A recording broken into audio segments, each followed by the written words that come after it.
Did I love the title, the money, the type of work I did? What is it that kept me hooked and excited and motivated to wake up every single day and show up? You realize that you're the awareness that is recognizing the thoughts. So you are not the thoughts. And then you realize you are not the body because you can observe your actions. We actually carry a lot of hidden and overlaid fears from childhood, and they keep layering unless we unpack them. From what you know now versus what you knew back then? Were you shifting from a state of constant doing to more of a state of being now? Within that transformation, that shifts your framework on how you show up for others and how you empower others. Could you take us through kind of the shift from the constant doing to the being? One of the leaders I was working with runs a successful business, is doing very well for himself, has a large team, but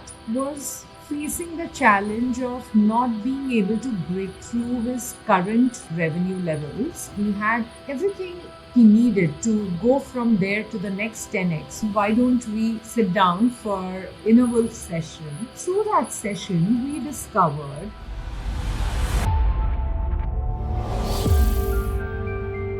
Welcome to the Mind, Body, Spirit podcast. I'm here with my amazing guest, Namita Ambani. Thank you for being on the show.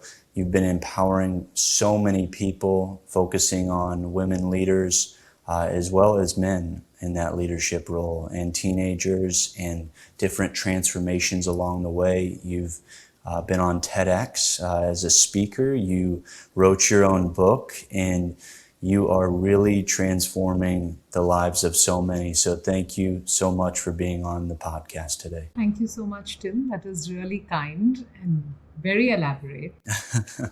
Well, I appreciate it. We'll dive into a little bit on women's leadership today, because you were in a C-suite position. You were a CEO, and I just want to take the viewers through what it's like from the mind of a CEO and the burnout and disconnection that you might experience with the crazy work-life balance and all of the other elements that you're juggling, and then transitioning to what you now know about leadership, what you now know about empowerment and alignment, and really setting yourself up for success without the burnout.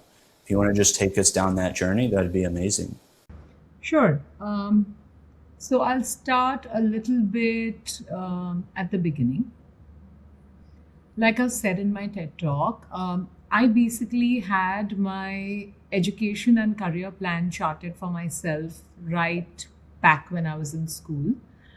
And I was sure about what I wanted to do. And I would say up to the age of 30, up to the age of 30, I was doing what I had planned. Getting myself through good grades in school, getting through to a good college, completing my MBA, and then working for a corporate. My next step and goal was to be an entrepreneur.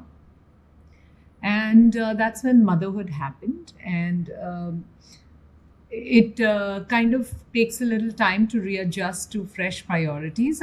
While I did that, I also took on the role of an entrepreneur. And through this entire process, somewhere I've always had leaders who've believed and given me opportunities and chances, and that allowed me to experience entrepreneurship even in corporate roles. So I believe that's one of the things that got me quickly to the CEO role, pushed me forward very quickly. Um, One main thing which I experienced as a leader is, and which is very important, I believe, is not being afraid to fail. That's one of the cornerstones I learned from, um, my bosses that I worked with in corporate. Not being afraid to fail, fall down, correct yourself quickly, and move on. That that kind of stayed with me, and I applied that when I became a leader. Besides that, the second thing about being a leader that kind of always stayed in my mind is that everyone is a different kind of leader. And you, just like you don't know what kind of parent you're going to be till you become one, you don't know what kind of leader you're going to be till you become one. Everyone has a leadership style, and my style or strength was about identifying other people's strengths. And this is something my teammates, my colleagues who worked with me, they will testify to this. In fact, that's one thing they compliment me on LinkedIn about as well, that you always knew who'll be right for which part. And knowing that really helps, because it's an added motivation for your team to perform. They are happy with what they're doing. You're going to get better output, and eventually, your product, your company, your service is going to perform better. So, these are the two things that stayed with me through the leadership roles. But I have to say, leadership and entrepreneurship is very high strung, uh, can lead to a burnout very, very fast, as it did for me, because you're constantly wired. And I didn't know there is any other way of living till I put myself through a life coaching program. Up to that point, I thought this is what it means to be a go getter. You know, make sure your task list is ready, make sure that you are doing 100 things today. Um, but what I have learned with life coaching is that busy is not necessarily progressing. I have learned the difference between moving ahead and just moving. So when I went to life coaching, um, it was not only a learning experience for me, but a transformation in mind, in body, in my choices. And believe it or not, it was also a spiritual opening for me. Spirituality is something I was drawn to because of a loss I had in my life. But with life coaching, I was able to open my mind to levels that I didn't know existed. There is a lot of levels of transformation that you go through as a life coach. I'm sure every other life coach out there has experienced it. And I personally believe, Tim, that you can only give what you have. So anything that I can share about leadership, about transformation, about um, starting good things, stopping bad things, can only be from the experience that I have had. Does that kind of sum up what you were trying to ask?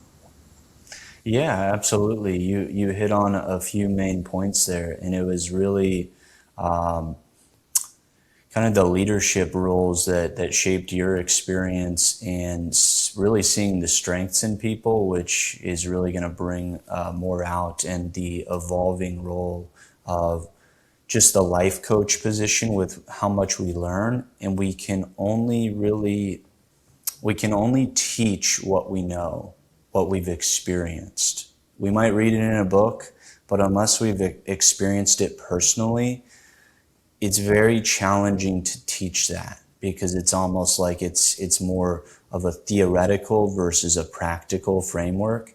And I think the practical experience really is necessary to kind of embody that teacher role.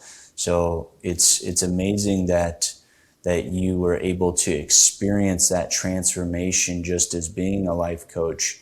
And then from what you know now versus what you knew back then, were you shifting from a state of constant doing and I have to knock out all of these tasks to maybe more of a state of being now. And within that change, within that transformation, that shifts your framework on how you show up for others and how you empower others.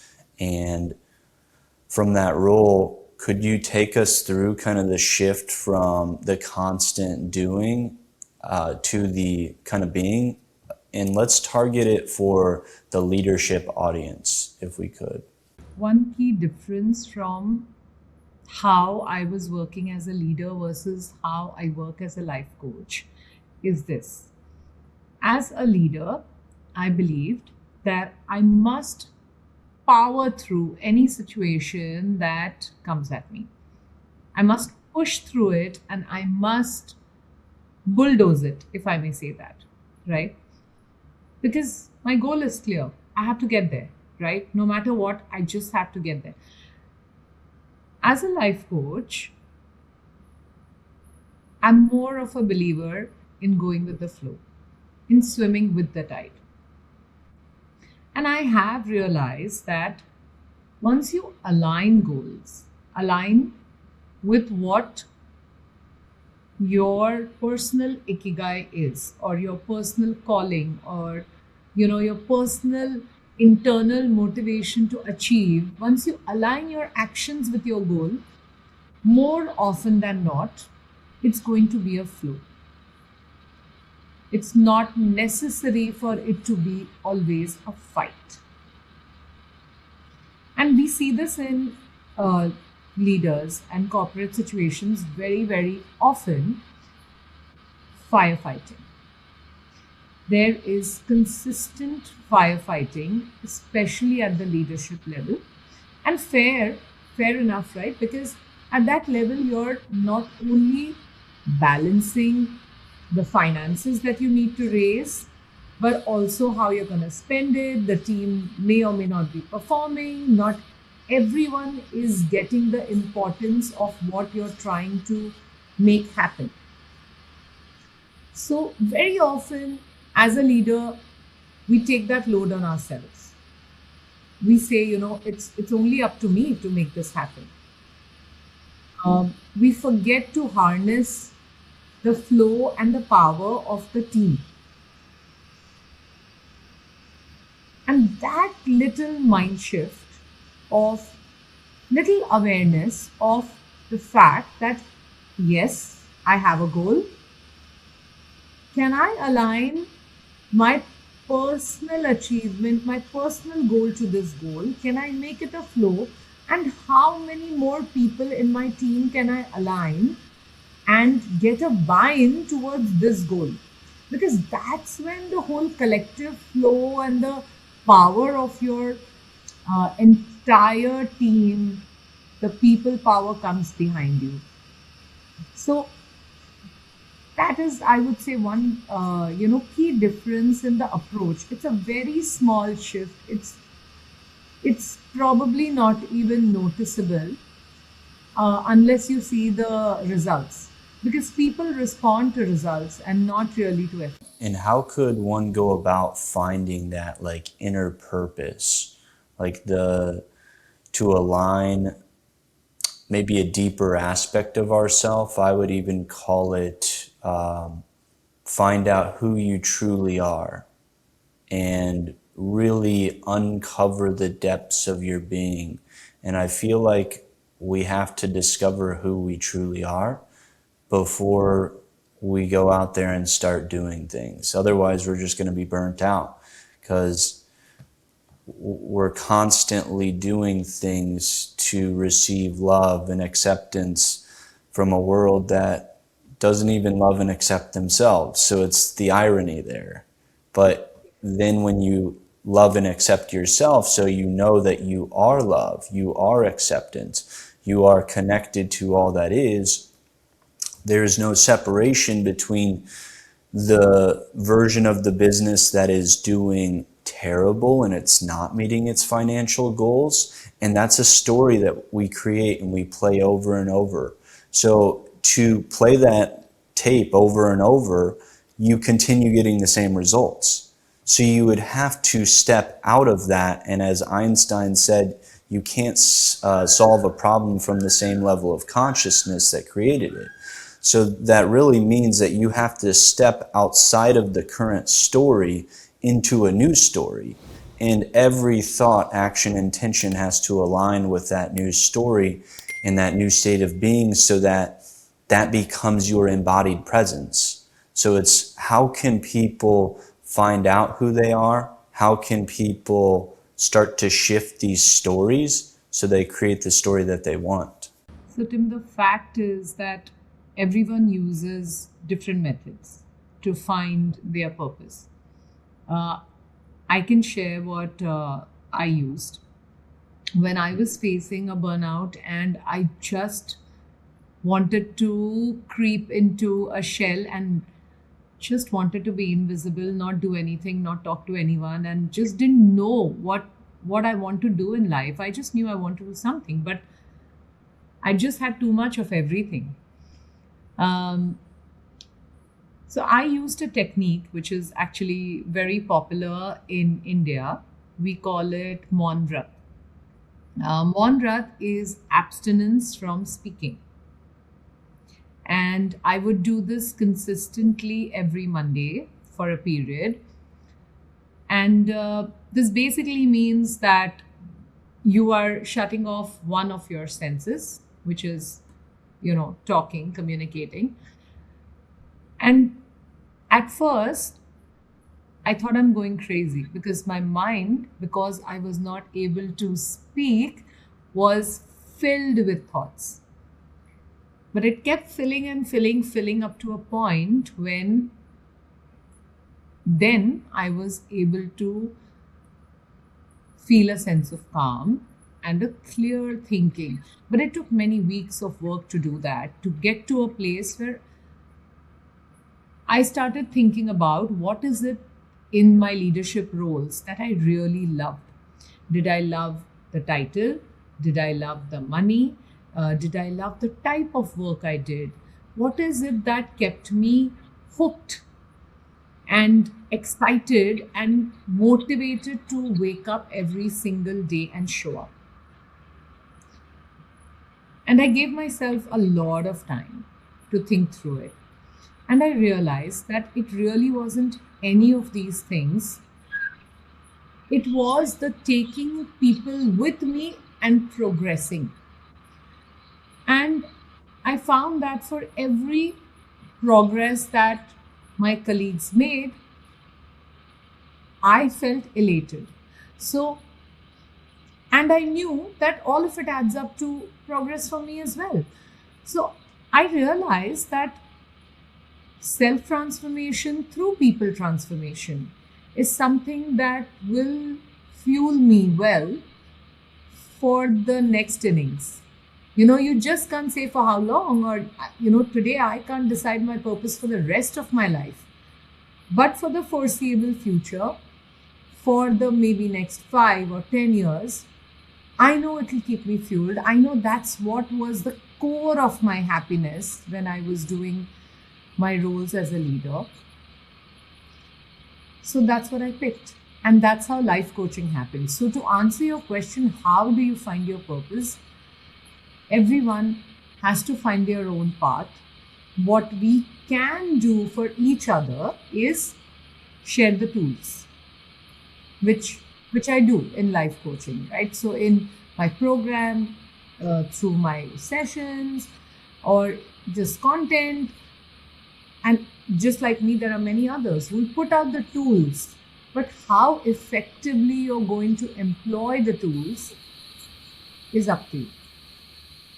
Yeah, it sounds like there's definitely some resonance there. And it's really, we were born with 2 ears and one mouth.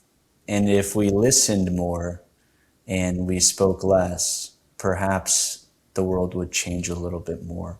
And it's really just that small fact, in that going deeper into the silence in this world full of noise, that we could really change and transform and really find out who we are. Because We're always told who we are. It's like we're the actor in the play, but we're the backup actor. We're not even like the main lead. We're not the director, but we are the director. We are the creator of it. We are all the actors. We are all the roles. We are everything all at once. And that might be difficult for the brain to comprehend, but it's when you sit in the silence and then you see the thoughts that are floating by, you realize that you're the awareness that is recognizing the thoughts. So you are not the thoughts. And then you realize you are not the body because you can observe your actions. So then you take it through all of these things. You are the observer of life itself. It is unfolding through you. And that's, I think, where people are really going to find that purpose. And I love the exercise where you can silence one of the senses, because you can even do this in movement. If you close your eyes during movement, you enhance the proprioceptive system, which is the feedback system of where your body is in like time and space and everything like that, and it can improve the feedback of movement. So doing that in different areas of your life, where maybe we cut out social media, maybe we cut out the noise of the news and like the noise of the drama, and we just say, who am I? And just come back to ourselves. And perhaps just if you could do 5 minutes of silence and just start out, even maybe for most people it's 20 seconds. Maybe it's 30 seconds, and then you just improve that. And So, that's okay. so And that's okay. yeah, and I love that. I really do love that, and I think that's really how you come back to your purpose and everything like that. So, really appreciate you sharing that tool. And the next question, going into, you have the book Get Unstuck, and where do you feel people are stuck in life, and how do we get unstuck? I feel being stuck is not a constant state of being, really. It just so happens that through the different roles that we play in our life, just like, I mean, I want to a little bit touch back on what you said. I love the line that life is unfolding through us. I love that thought. It's happening through us, not really to us. And in different phases of our life, as a teenager, as a young adult, as an entrepreneur, leader, mother, woman, parent, and even as a grandparent, I'd say, I think we all somewhere get stuck thinking it's all happening to me. You know, that everything is targeted to me, it's happening to me. The most common question I get asked is, why is this happening to me? And the reality is, it's happening, it feels like it's happening to you because you think so. If you would only step out, look from the inside out, it's just going to look like it's happening to some actors in a play. Look at it, I mean, just look at it like a movie, and you can do that, and you know that, and you've been there. So I feel at different stages in life, different challenges present themselves in forms of being stuck. And that's why Get Unstuck is a series of life experiences, of 6 books of different experiences of my life, and how I have found tools to deal with different stages. I feel as a woman, the perspective can be really different. As a parent, it's different. As a leader, you're wearing a different hat. So, in every experience, I've poured out what I have learned simply with the hope that somebody can use it. Now, these are experiences that I have used, applied, grown from. A lot of my learnings and experience uh, come from my father. He's my hero, my star. So I mean, honestly, I never listened to him back in college. Okay, he always had these very lordly way and intelligent way of telling me, respond, don't react, and so many such things that I only understand today, 20 years hence. It took me that long to understand what he meant, but I'm glad he said it when he said it. I don't think I would be doing half the things I do today if it were not for uh, his tools of getting unstuck that I'm today applying in my life. So, yeah, I think the main part where we get stuck is in thinking that everything's happening to me. Why me? Why me? Don't take yourself so seriously. We're just such a tiny speck in this space, in this universe. And if not that, I think the biggest ability that we can teach ourselves is the ability to laugh at our own self, the ability to accept that I am wrong, I can make mistakes, but I will learn from my mistakes and move on. You live and you learn and laugh at yourself. As long as we keep doing that, you'll keep getting unstuck consistently. Yeah, I feel like even on a higher level, from a soul perspective, we chose a lot of these experiences, and it could be traumatic experiences, but it's really just experiencing an aspect of creation itself. And imagine if you are God or Source, whatever you wish to call it. Imagine that if you know everything, you're omnipresent, you're aware, you're part of everything. There's nothing that you don't know. So imagine that if you wanted to know what heartbreak felt like, you would use consciousness through the lens of a human experiencing heartbreak in the moment and what that feels like, and not knowing that that relationship's not going to work. That's an experience of life. And oftentimes we have this lens of judgment over everything we see, and we say that heartbreak is bad. They did this. Yet it is just experience itself, and we give meaning to life. So we give meaning to our experience, and we can always step back as the observer, and we can say, do I wish to tell this story? Does this empower me? Does this make me feel like I'm not enough? And it's all these questions that you have to reflect on. So I think if we gave the audience anything that they could take away from this, it's really examine your life story, take the director role, take the observer role, and just ask yourself, is this the story I want to tell?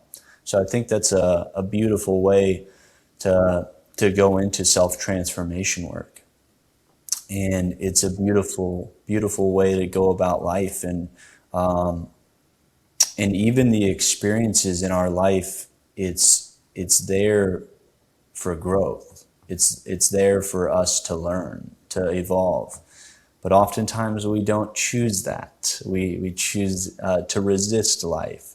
So do you have any thoughts on like resistance in life versus the things that we accept in life, and how that possibly relates to suffering?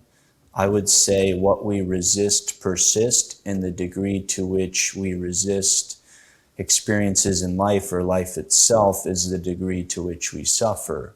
But do you have any thoughts on that? I know it's a lot packed in there, but Before I go so deep into what you mentioned about resistance, I'd also like to say that sometimes resistance is just, they're just cues.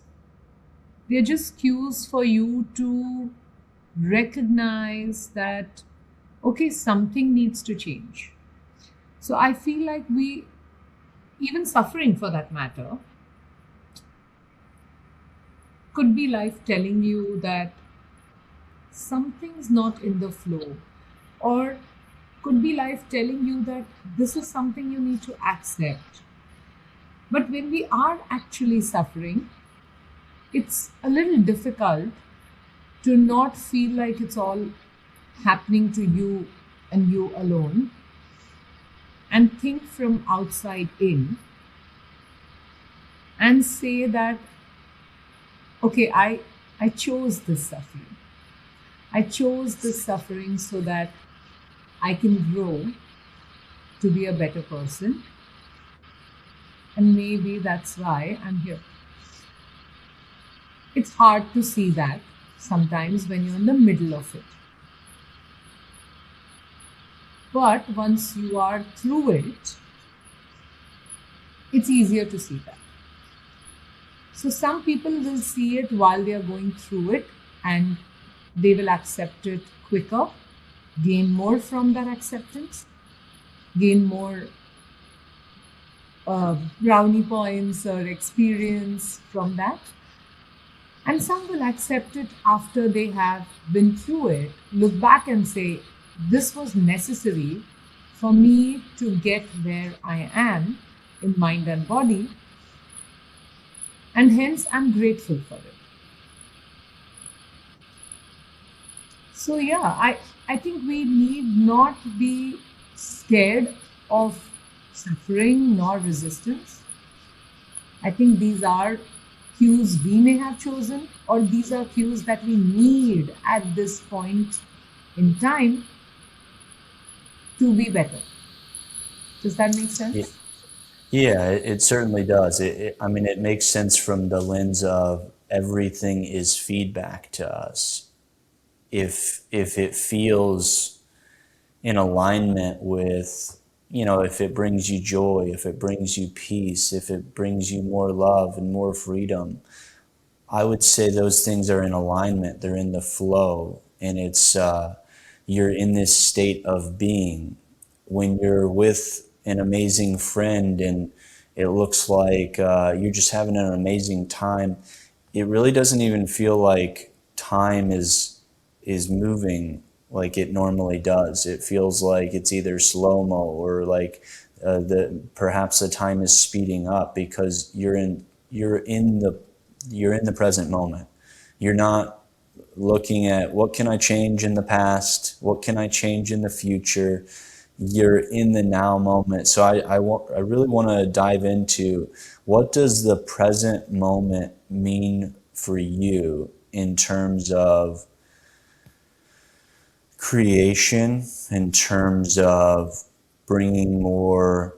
I would say there's no problems in the present moment. I would go as far as saying that. But do you have any thoughts on just the present moment and what that means to you and creation itself? Actually, I've never been asked this question, but now as you are asking it, this moment, just this moment, which is over the minute I spoke it anyway, but just this moment for me means breath. You know, somehow that's the only thought that comes to my mind when you say, what does this moment mean? It means breath. Breathe in, breathe out. That moment, that breath in, that breath out, that's that's I think all it means for me. And somehow uh, breath work, and those of us who experienced it, is so empowering and so addictive that it almost feels like life itself. So that millisecond moment for me just means the breath. And breath for me means life. It means you're alive. It means you're breathing on this planet. It means you're here to do something. You're here for a purpose. Yeah, I love that. Because really coming back to the breath, if you think like what we're breathing in, it's what the trees put off. And then what we are breathing out is what the trees use as energy, and it creates the oxygen. So it's this self-sustaining process of life itself. It's this connection to all that is through the breath. And I would even go as far as saying everything, every thought that or belief or story that you don't wish to accept anymore and you wish to release, use the breath. Like, come back to the breath. I release it on the exhale, and I'm breathing in more peace and more love on the inhale. And really just coming back to that present moment really, really just transforms the life. Like, I mean, it is life force, the breath. It's, it's that beautiful connection to all that is.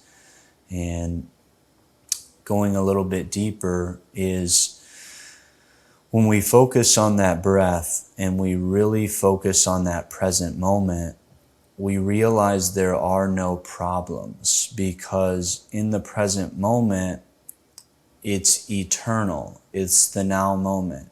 It's coming back to your very presence, the very breath, and that connection to all that is. And the worries, they exist in either past or potential future. And it's the brain is essentially projecting and attempting to protect you based on past experience. And that's where we generate these fears and worries. So when you work with people that have a lot of fears and worries and perhaps a lot of trauma, whether it's from this current lifetime or potentially past lifetimes, if you're working with those types of people too, how do you move through that? How do you work with people that need to let go, but perhaps they say, I have a really difficult time doing this? So I'll actually first off clarify that my work as a life coach is focused on moving forward. So I'm not a clinical psychologist. So when there are any cases that seem relevant to that field, I immediately refer them. Okay. Having said that, work as a life coach involves working on mind, body, action, all of it. And in fact, my entire program of Get Unstuck has a huge portion on fear. Uh, I believe we actually carry a lot of hidden and overlaid fears right from childhood, and they keep layering unless we unpack them. So there is a whole couple of sessions focused on uh, identifying your inner fears and linking it to our inner wolf. We as human beings are born with certain inherent fears. We are social beings, so we have a fear of being alone, being left alone, or we have a fear of not being good enough. There are certain underlying fears that we as human beings have, right? And the only challenge happens when we allow those fears to get layered and layered over the years with experiences, and we allow it to control our decisions for us. And that happens when we are feeding the bad wolf more than the good wolf, right? So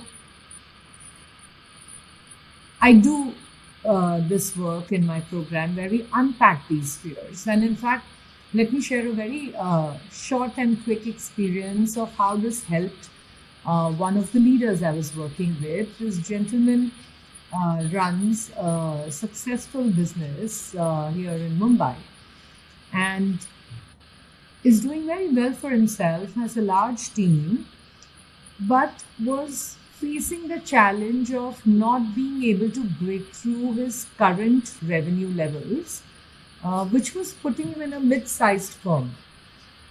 And he had been there for, I'd say, the past 7, 8 years. He was a mid sized firm. He had everything technically that he needed to go from there to the next 10x. You know, how do you go to the next level?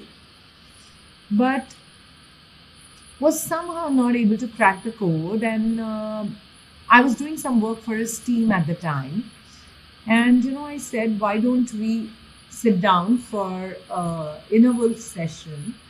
Um, through that session, we discovered that one of his fears was that if he hired people more qualified than him, um, they'd probably be better than him, or would the team would follow the others more than him, would not look up to him as much, and his team adored him, and he loved that adulation, right? He loved being loved. So this unpacking left us to um, question, left him to question rather, that what is it that, which is the direction he wants to go. If he's comfortable in his space and he wants to continue being at this level, he can. Or if he wants to break through, and if that's his calling, then how to step out of this discomfort zone, of this fear zone, and hire somebody more qualified, because maybe that's what you need to take your baby to the next level. So, yeah, fears can really, really manifest in ways that we don't imagine, and they're deep inside. So, a conversation where someone is asking you the right questions can really open up your mind to, oh my, there were a lot of oh my god moments in that conversation, where he was like, oh my god, this is what actually I'm doing, and I know I'm doing it, I just didn't know this is why I was doing it. So yes, we have fears, we have to work with fears, and we may have new fears going, as we grow. The important thing is to just be aware, recognize, and decide what we want to do with it. Absolutely.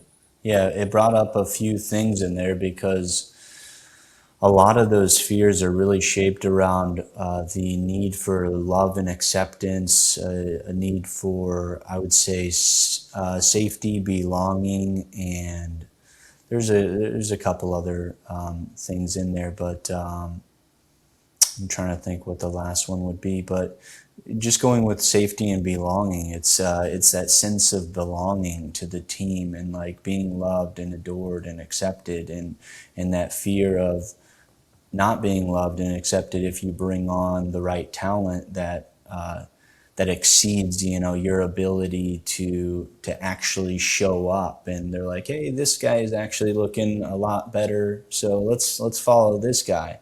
And it's not even true. It's not your truth. Like, you are an amazing person, but it's this. I would even go back to, let's say, from childhood. You learned that love was conditional, and you learned that you had to do something to be loved and accepted. And this is going to permeate into your work. It's going to permeate into your relationships and the people that you attract to you. And it's also going to attract certain experiences where it's going to bring that fear out of you, because you're just in this constant state of fear. And the opposite of fear, I would say, is love. It's coming back to that ever loving present. It's like, this is not my truth. I am love. I am, accepted. I am free to be myself. I'm free to bring on these new people. So I think, yeah, it really comes back to the story that they're telling themselves. And I like your exercise where you can bring that fear out of them. And that's a beautiful way of doing it. Do you have any other examples of not necessarily fear, but any other topics in your book that are kind of stories that you'd like to share, that you think the audience would um, receive something and understand something on a deeper level?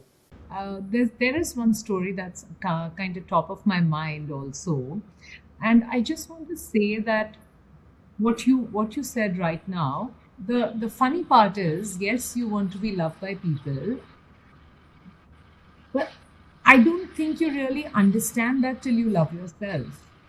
And the irony is, once you love yourself, you don't care if others love you.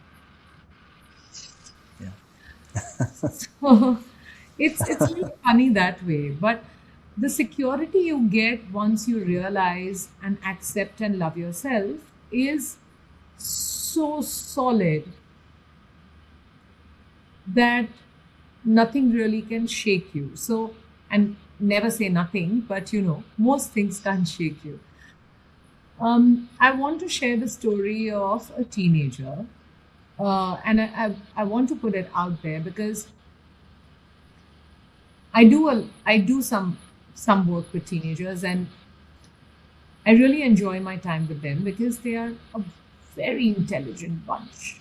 They make me feel really stupid and silly and old, and um, they're so smart, so aware. I love them. Their life has its own set of challenges. They are exposed right now to a great deal of um, judgment thanks to social media. And a lot of teenagers, young adults who don't know how to wield the power of this technology tend to take this judgment to the next level. More often than not, you see teenagers who either go into a shell completely or who become extreme people pleasers. And that's something I'm seeing across the board. It's difficult. I think they are going through a difficult phase. I believe they will learn, they will get better. But I want to share the story of this one child, uh, extremely smart, intelligent, well read, and gorgeous child, gorgeous teenager who was into self harm.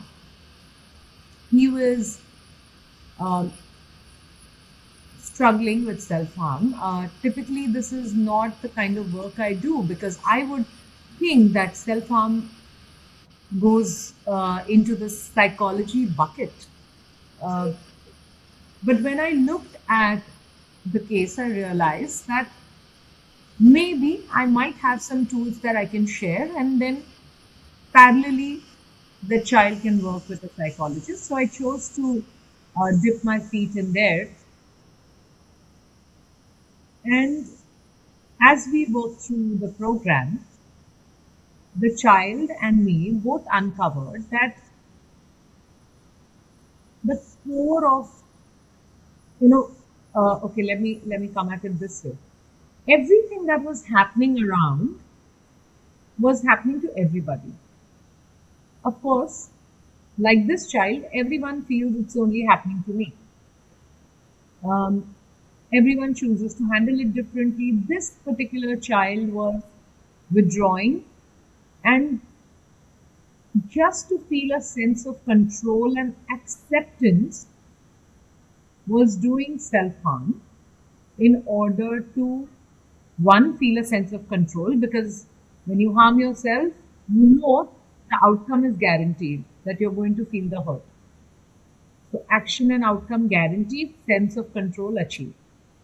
But the other, the deeper one, was the acceptance and being loved and feeling loved. And don't get me wrong, this child has loving parents,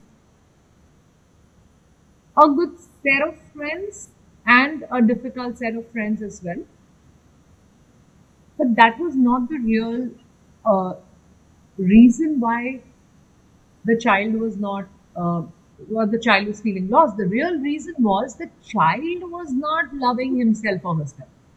That was that was the core of it. And once we got there, the progress was so quick that even I was taken aback, and happily so, because from once the self acceptance and self love came in, it was so solid that this child is just progress, grown, flew, I mean, like just bloom. And That was amazing. That is amazing to see that what self acceptance and self love can do for you. And the reason why I feel it's very important for teenagers to have someone grounding them. Someone. It can be anyone. It can be a friend. It can be a cousin. It can be a parent, but somebody grounding them, is because the foundation they lay today is actually going to help them when they are future leaders, when they are impacting so many other lives. It's a great time to get some grounding.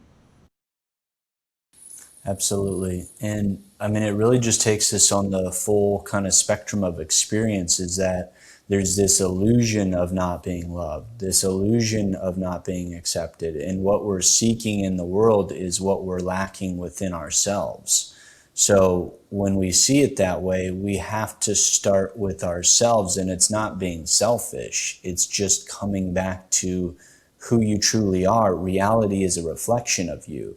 Everything you could say is a reflection of, let's say, the inner is a reflection of the outer. So, who you truly are, what you think, what you feel, what you intend, what you believe, what you're convicted of, it is all shaping the experience of reality you attract into your life. So if you think everyone else is the asshole, pardon my language, but you might be the asshole. So it's like if you're looking for love and acceptance, it likely means you do not love and accept yourself. So when we come back full circle, maybe that's what life, the purpose of life is to experience the contrast, or what we could call duality in life, in that there are these polar opposites. There's this living by fear and this living through love. And it's learning that maybe I don't love myself. Maybe I don't accept myself. Maybe I don't feel worthy.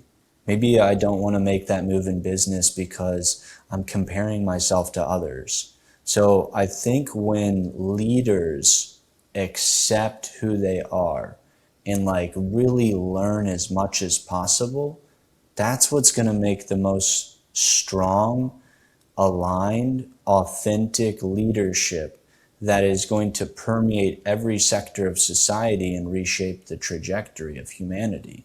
So it's really coming full circle. And hopefully that sums things up in a way that we understand what leadership is now. It's really embodying that higher level wisdom and allowing that to radiate to all you see. So do you have anything else, any closing points to share for the audience? Any takeaways from the interview before we close up? I just say that when everything around you is crashing, and it will, not once, but many, many, many times, just remember it's not the end of the world. The sun is going to rise again. You're going to breathe the next breath. Nothing stops for anything. It's not the end of the world. That's one thing that's kept me, that's one line actually that's kept me going through many things. It's from my father. And he used to say this, for the smallest to the biggest thing. So let's remember that. It's not the end of the world. It's okay. Let's keep going. Those are beautiful words to leave the viewers with, and I'm sure they'll have much to take away from that. And where can people follow your work? Do you have a Also, website, yeah, my social media? website, absolutely. I'm namitambani.in. That's my website. Same Insta handle, same on LinkedIn. You'll find me easily, hopefully. And also on podcasts like with you, Tim. Absolutely. And your book is on all platforms, like on Amazon On and Amazon. everything, and On it's Amazon. Get Unstuck. So everybody check that book out. We appreciate having you on, Namita. It was a beautiful conversation. I'm sure so many people will understand what transformation means, what it means to be a true leader and show up as that authentic self. So I appreciate having you on, and many deep blessings on your journey, and we will Thank stay in you. touch. Absolutely. You take care. Thank Bye you, bye. Tim. It's been lovely to talk to you.